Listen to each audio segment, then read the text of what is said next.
depan insya Allah kita akan mengulang kembali dari awal. Jadi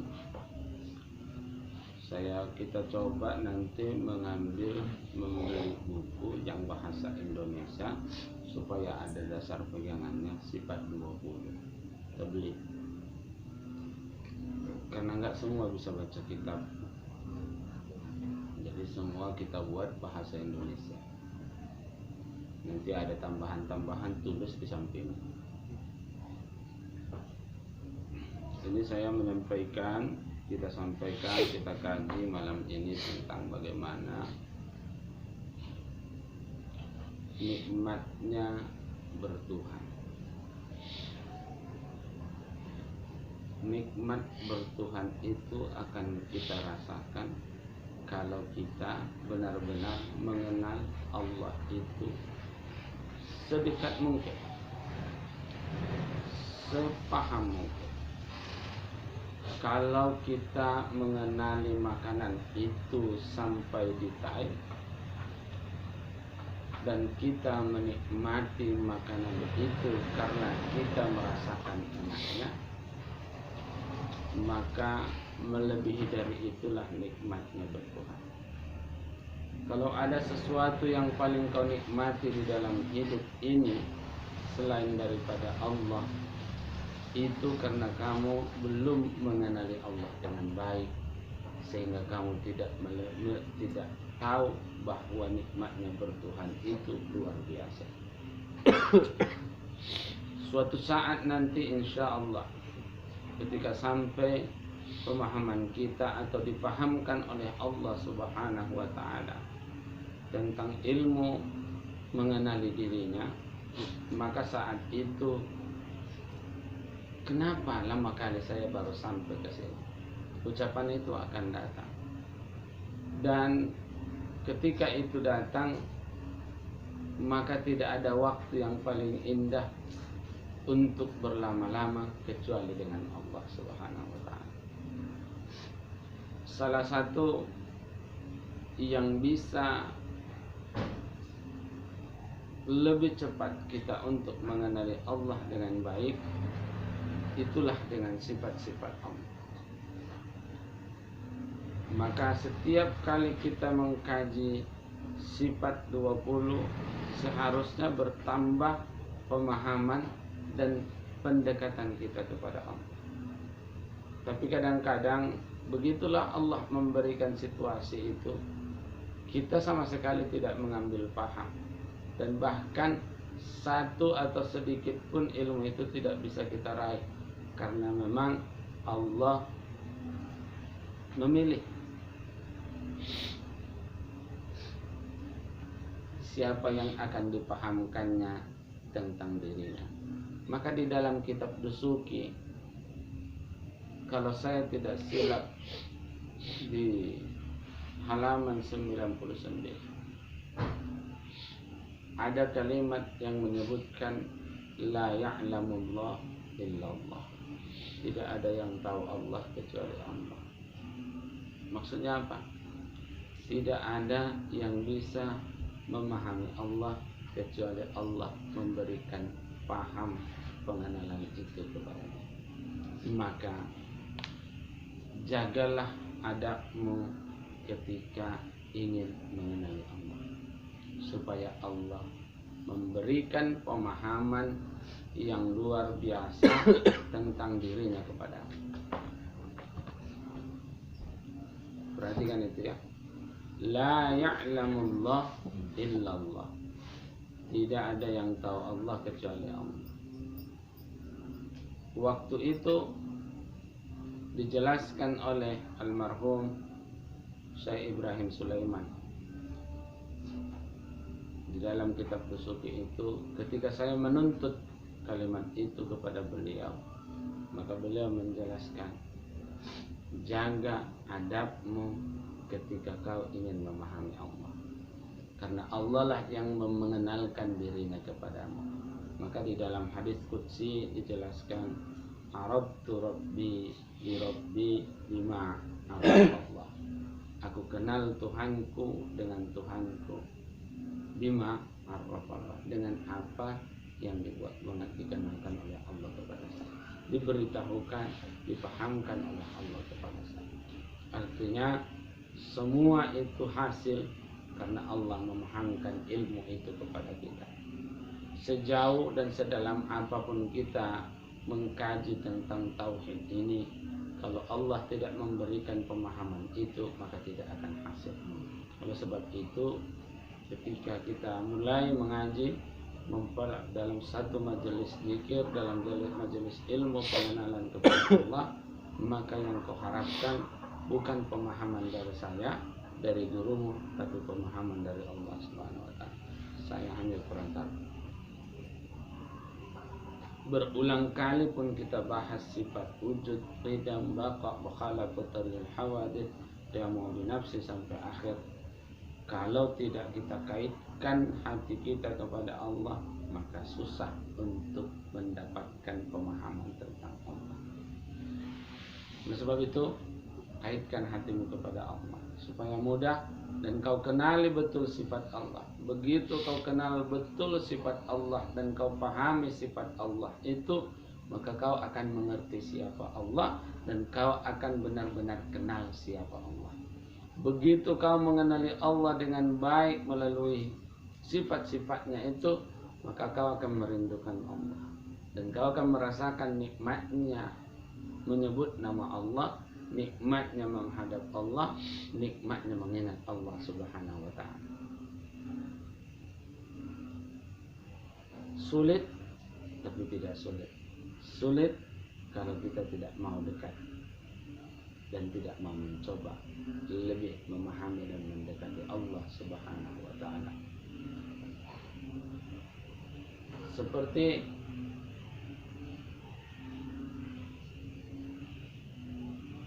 kalau kau kenal dengan istrimu dengan baik, dari sifatnya,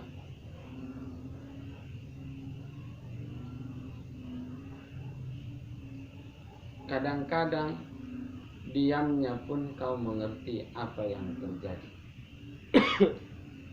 Dari raut wajahnya kau sudah tahu apa yang sedang terjadi. Tanpa disebutkannya dia diam, kau sudah paham.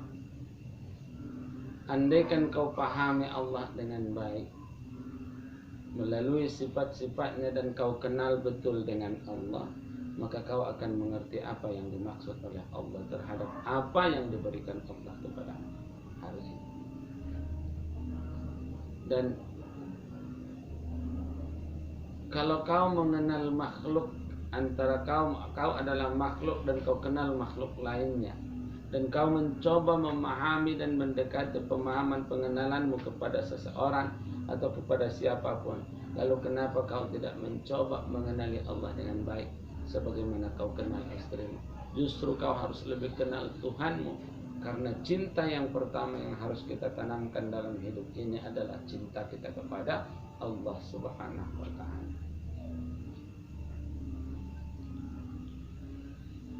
Asyaddu hubban lillah.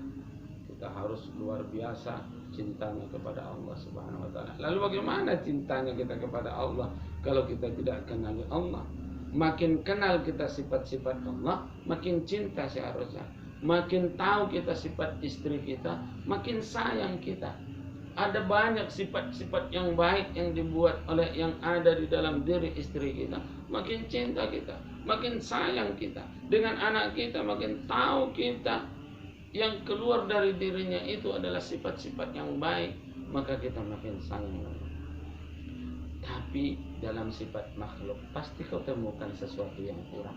Tapi dalam diri Tuhan kau tidak akan menemukan sedikit pun celah.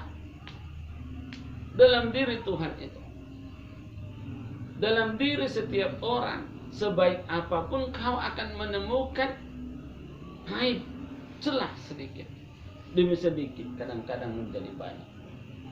Tapi dalam diri Tuhan sedikit pun celah tidak akan kau temukan, sehingga akan muncul dan lahir dalam batinmu ucapan subhanallah. Tanpa tahu pun kau kalimat subhanallah, kalau kau kenal dengan Allah dengan baik, kalau dengan pemahaman yang baik, kau mengenali Allah, akan keluar sendiri ucapan subhanallah. Andai tidak ada yang mengajarimu dengan ucapan subhanallah itu, tapi kau kenal baik dengan sifat-sifat Allah, kau akan keluarkan suara subhanallah. Itulah. Makin kau dalami pengenalanmu kepada Allah, maka kau akan melahirkan apa yang diucapkan itu. Kau akan memahami apa itu takbir, apa itu alhamdulillah, apa itu subhanallah, apa itu la haula wala quwata illa billah. Semakin kau dekati Allah, semakin kau pahami sifat-sifat Allah, semakin kau dalami dan kau coba lebih dalam mengerti tentang sifat-sifat Allah, maka semakin banyak yang kau temukan sesuatu yang berbeda di dalam diri Tuhan.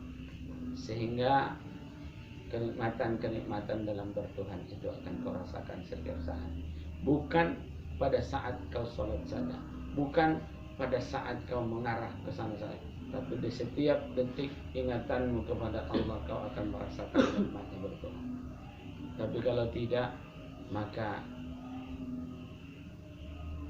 bahkan di dalam sholat pun kau tidak bisa menikmati yang bertuhan itu. Bahkan dalam sholat pun kau akan buru-buru, karena kau tidak mengingat Allah, mengenali Allah yang kau hadapkan dirimu kepadanya.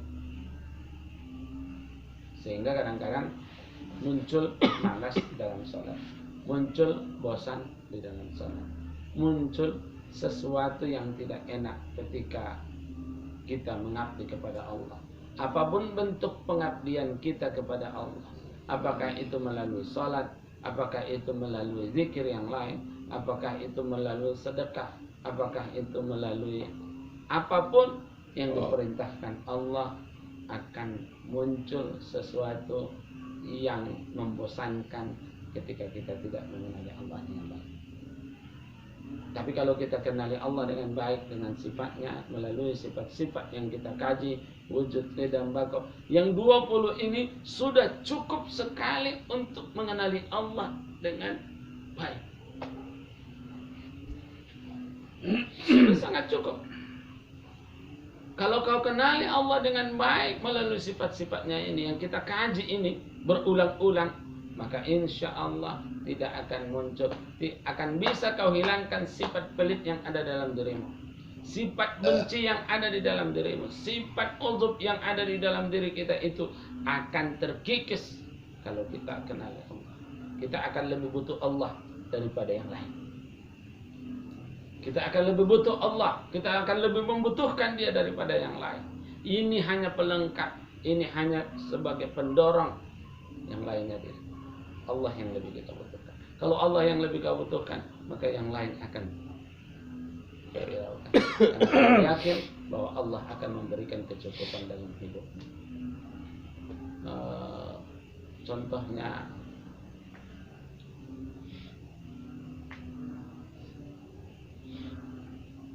qidam. Qidam itu artinya sedia. Sedia kala berarti tidak ada awal. Tidak ada awal. Tidak ada yang mengawali. Tidak ada awal dari adanya Allah Subhanahu wa ta'ala. Tidak ada proses untuk adanya Allah. Dia ada sudah sedia kala. Enggak ada yang mengawalinya dan dia tidak diawali oleh apapun. Kalau kita ada yang mengawali dan diawali oleh proses. Sehingga ketika ada yang mengawali dan kita diawali oleh proses, maka proses kita untuk mati pun ada, berakhir pun ada. Sedangkan Tuhan tidak ada awalnya, sehingga tidak ada proses akhir. Dan siapa yang mau mengakhiri, sedangkan Dia yang sediakan. Tidak ada yang lebih dulu mendahului Dia. Tidak ada yang mendahului adanya Tuhan. Maka kau kenalilah sifat Tuhan itu, bahwa Dia sediakan.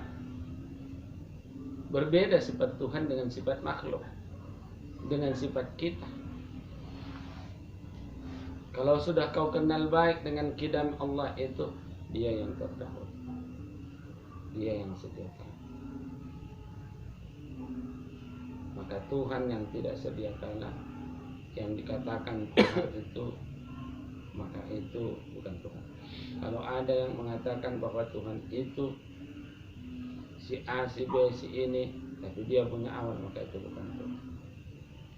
Kau bahas sifat 20 ini, baru kau hasilkanlah pengenalan terhadap Tuhan.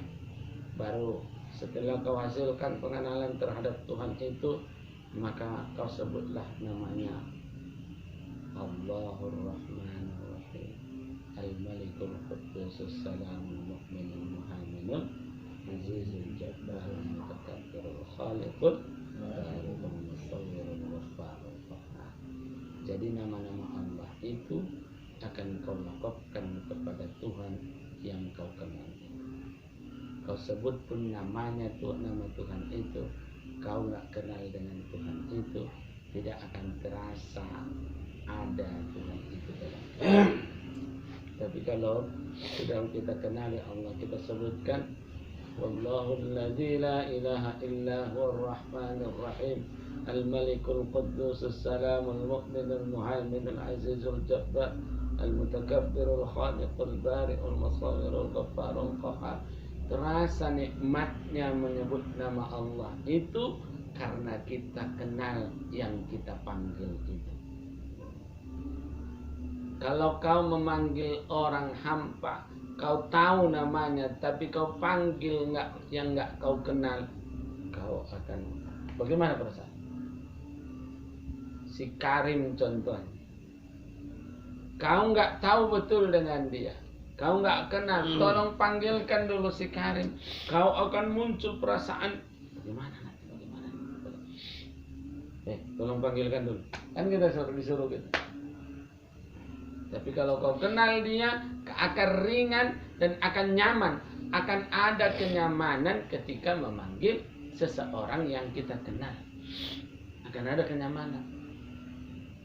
Akan ada ketenangan. Tapi kalau enggak kita kenal baik, disuruh memanggilnya, disuruh manggilnya, bingung. Pertama datang kebingungan. Sedangkan kita ke kantor lah disuruh ngurus siapa sesuatu, disuruh ke kantor atau ke kantor lurah, kita belum ada yang kenal di situ. Mana nanti macam mana? Pokoknya namanya ini kau datangi, ini apanya ini yang mengurus ini. Iya udah tahu kita namanya, kita kan nggak kenal. Bingung nggak? Bingung. Akan banyak pertanyaan-pertanyaan yang nggak ada yang muncul di dalam pikiranmu. Ini kalau begini nih, kalau begini, kalau tapi ketika kau kenal orang yang di sana itu, maka kau akan terasa tenang, nyaman.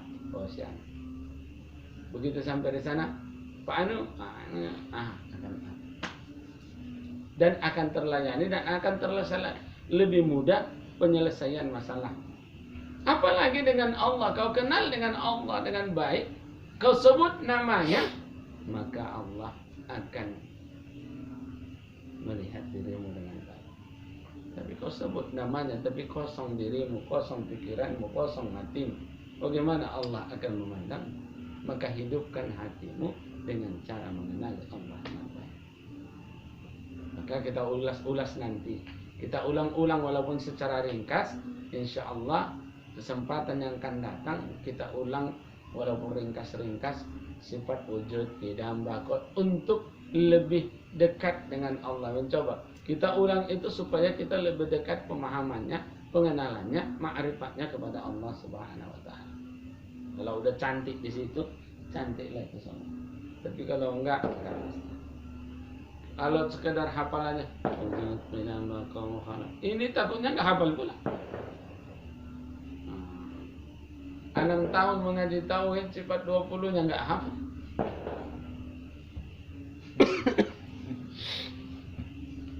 Kepala.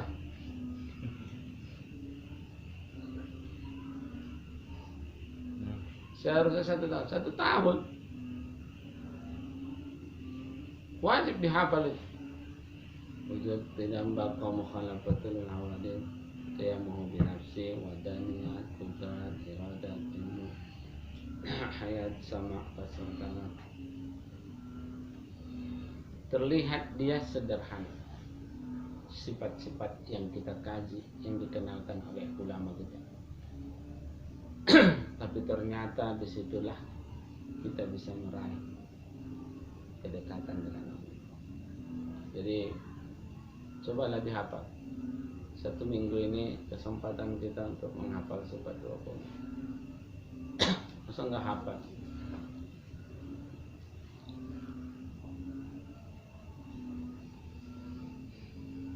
Apa? Insya Allah Dihafal. Dihafal. Artinya kita ini nanti kalau kau hafal, ada sebutan dalam batinmu sifat bako. Jadi apa yang dijelaskan itu akan terngiang pelan-pelan. Kita nggak tahu kapan Allah memahamkan sifat itu kepada kita, sifat dirinya kepada kita. Pelan-pelan akan dipahamkan kepada kita. Tapi kalau kita nggak hafal gimana? Nggak tahu kita sifat-sifatnya.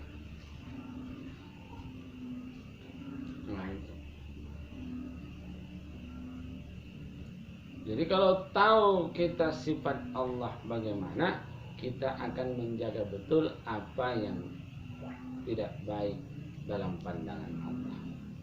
Apa yang baik dalam pandangan Allah, kita akan lebih giat dan kita akan lebih asik dalam bekerja untuk meraih cinta Allah melalui kedekatan kita. Ya. Mudah-mudahan kita mampu mengangkat derajat kita di hadapan Allah Subhanahu wa taala. Maka tidak cukup hanya dengan zikir dan tidak cukup pula hanya dengan ilmu. Semua ilmu butuh, amal juga butuh. Ada ilmu tapi tak diamalkan tak berarti. Tak berarti apa-apa. Tidak baik amal kalau nggak ada ilmu. Tapi tidak baik juga ilmu kalau tak ada amal. Maka gunakanlah, banyaklah berzikir, tapi jangan lupa kenali yang kau ingat. Makin enak kita mengingat Allah kalau kita makin paham. Jadi kalau kita hanya sekedar kenal seperti ini, kita akan biasa aja. Tidak ada keasikan berbicara dengan orang yang enggak kenal dengan dekat. Begitu makin lama kita dekat dengan seseorang, kita makin berani cakap dan makin akrab. Makin akrab kita dengan seseorang, kita bisa berani curhat dan nyaman kita curhatnya, dan curhatnya itu seluruhnya. Kalau kita makin kenal dengan Allah, kita makin tahu apa yang dimaksud dan apa yang harus, apa mau kita dan apa yang mau. Jadi ketika nanti ini muncul, maka akan bisa kita sesuaikan ridho Allah dengan ridho kita, ridho Allah dengan ridho kita. Ketika Allah, qada Allah itu ridho kita, ridho dengan ketentuan Allah itu. Kalau kita kenal Allah dengan baik, maka apapun yang ditentukan Allah terhadap diri kita, kita akan ridho. Tapi hari ini, kalau kita belum ridho dengan ketentuan Allah, apapun itu, sekecil apapun itu, maka kita tidak akan mampu ridho. Kalau kita kenal dan paham dengan Allah dengan baik, maka kita akan semakin pelan-pelan kita akan bisa menyesuaikan diri dengan Allah. Artinya ridho dengan apa yang ditentukan Allah buat kita. Pelan-pelan akan terangkat. Salah satu tandanya Allah sayang kepada hambanya, salah satu tandanya kita dekat dengan Allah adalah mulainya kita ridho dengan apa yang diberikan Allah dengan kita. Jangan senangnya aja kita ridho. Kalau senang nggak usah diajari. Kalau yang enak-enak nggak usah diajari, memang suka. Setuju kita? Semua setuju. Kalau lagi dikasih duit, senang. Tapi kalau nggak dikasih, senang nggak? Itu. Jadi kita harus mampu mensetarakan antara pemberian Allah yang baik dalam pandangan senang atau yang buruk dalam pandangan susah. Ya, jangan ketika susah tak ridho, senang ridho. Dua-dua harus ridho. Dalam bentuk ketika kita ridho dalam yang diberikan Allah kepada kita, atau diuji Allah kita dengan sesuatu, dengan keadaan yang susah kita ridho, artinya dalam keadaan itu kita sabarnya baik, nggak ada keluhan apapun. Jadi harus ridho. Jangan hanya mau senang aja baru ridho. Nggak jelas, nggak enak, pokoknya nggak nyaman. Keadaan hidup ini pokoknya susah betul. Ya. Jadi angkat itu dengan cara mengenali dan memahami Allah. Kalau kita pahami Allah, kita mengerti dengan Allah, kita tahu betul dengan Allah, maka nggak banyak keluhan, dan bahkan nggak ada keluhan. Maka dengan orang tua, karena mengerti dan tahu betul kita dengan ayah kita, dengan ibu kita, apapun yang dibuatnya buat kita, kita diam saja.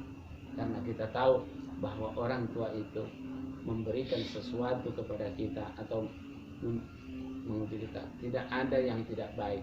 Semua adalah kasih sayang yang dibuat orang tua kepada kita.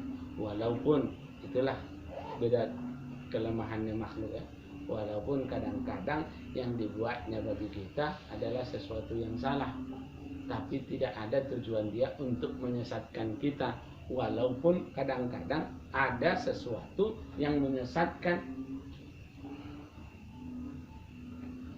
dia tidak ke situ tujuannya. Tujuannya adalah bagaimana supaya kita baik. Sama dengan orang tua menyekolahkan anaknya ke umum, semuanya ke umum. Tujuan dia baik. Itu dalam pemahaman dia, dalam ilmu dia, inilah yang baik untuk masa depan anak. Yang tahu dia masa depan itu masa depan hari tua. Masa depan yang baik itu yang harus diambil adalah masa depan akhirat. Kita ini kan saat ini berpikir dan terkuras pikiran kita karena mempersiapkan di hari tua kita. Seharusnya yang kita persiapkan bukan di hari tua, karena hari tua itu akan berakhir. Yang dipersiapkan itu bukan hari tua, hari akhirat. Bekal di akhirat, karena itu tidak akan berakhir. Yang berakhir itu hari tua. Kita lebih sibuk pensiunan, kalau nggak pegawai nggak ada pensiunan. Kalau nggak ini nanti nggak ada. Kalau nggak kita simpan uang kita, macam mana kita di hari tua kita? Bukan itu yang kita persiapkan. Yang kita persiapkan adalah bekal untuk akhirat, bukan di hari tua. Bekal di hari tua itu sudah Allah siapkan. Kalau kau sampai tua, sudah ada. Kau tidak akan pernah mati kalau belum habis rezekimu di dunia ini. Kalau masih ada secuil pun rezekimu, kau nggak akan mati. Tapi kalau sudah habis rezekimu di dunia ini, besok pun kau mati. Besok pun kau mati. Maka siapkan bekal untuk kehidupan yang abadi, bukan di masa tua. Kadang-kadang di situ salahnya kita dalam menyiapkan diri. Maka kenali Allah dengan baik, pahami Allah. Mengenal Allah nggak ada susahnya. Kalau sudah kenal Allah nggak ada susahnya. Kalau sudah kenal Allah dengan baik dan lakukan apa yang diinginkan Allah, maka nggak ada yang disusahkan lagi dalam hidup. Nggak ada lagi keresahan. Ini sedikit resah dan gelisah. Nggak dapat nanti, belum datang, belum cair, pening. Ditengok kantong kosong, gawat. Ditengok rokok tak ada, pening. Ditengok baru hanya rokok. Rokok aja membuatmu bisa pening. Seharusnya ketika kita lupa kepada Allah baru pening. Karena yang perlu itu, yang menentukan itu yang perlu diingat. Karena dia yang memberikan segala kebutuhan kita dalam hidup ini. Mau luar mau dalam semuanya yang menentukan adalah Allah. Itu yang perlu diingat. Boleh ingat yang lain, harus, tapi kita mesti nomor satukan yang nomor satu itu Allah.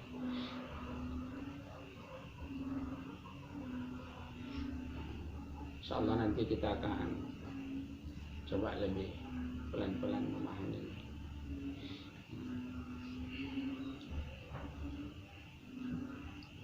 Wallahu a'lam bishawab.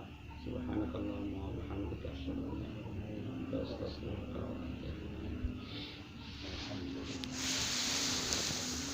Jadi kalau bisa pelan-pelan diingat. Maka latihan riadah kita dalam zikir menyebut nama Allah supaya terbiasa lisan, hati, pikiran menyebut Allah.